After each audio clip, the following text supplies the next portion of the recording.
এইবার আসেন 111। 111 কেন হইল, কে করলো?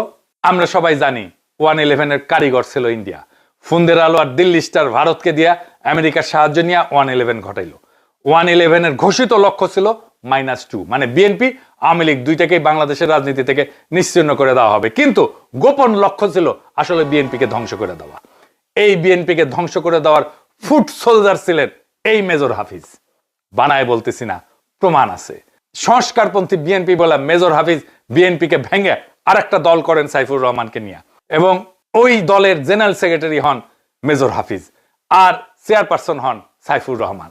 খন্দকার দেলোয়ার হোসেনকে বহিষ্কার করে হুমকি দিয়ে বিএনপির দখল নেওয়ার চেষ্টা করেন সাইফুর রহমান এবং মেজর হাফিজ, এমনকি মৃত্যুর হুমকি দেওয়া হয়। এই দলে ছিল জেনারেল মাহবুব, মির্জা ফখরুলের বনজামাই। মধ্যরাতের ওই বিএনপির কমিটিকে তৃণমূলের নেতাকর্মীরা মাইনা নেয় না। এই জন্যই জিয়ার মাজারে মির্জা ফখরুলের বনজামাই জেনারেল মাহবুবকে জুতা পেটা করে বিএনপির কর্মীরা জামা কাপড় ছিঁড়ে ফেলে। অবাক কাণ্ড। নির্বাচন কমিশন এই সাইফুর রহমান মেজর হাফিজের বিএনপিকে বিএনপি হিসেবে স্বীকৃতি দেয়, চিঠি দেয় আলাপ করার জন্য।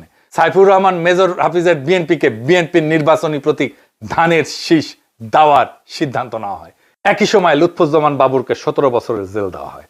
সেই সময় খন্দকার দেলোয়ার হোসেন বেগম খালেদা জিয়ার পক্ষে দৃঢ়ভাবে না দাঁড়ালে বিএনপি ধ্বংস হয়ে যায়। খন্দকার দেলোয়ার হোসেন বলছিলেন, চেয়ারপারসনের দেওয়া দায়িত্ব জীবন দিয়ে হলেও পালন করব।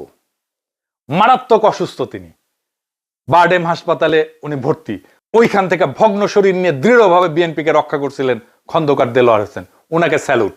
আর একই সাথে একই দিনে সাইফুর রহমান বলছেন, একজন লোকের জন্য দল একটা থাকতে পারে না। আওয়ামী লীগ উল্লাস শুরু হয়। আওয়ামী লীগের সাধারণ সম্পাদক জিল্লুর রহমান বলে, আওয়ামী লীগে মধ্যরাতের কু হওয়ার কোনো সম্ভাবনা নাই, মানে বিএনপির ধ্বংস হওয়া শেষ, ওনারা কনফার্ম হয়ে গেছেন।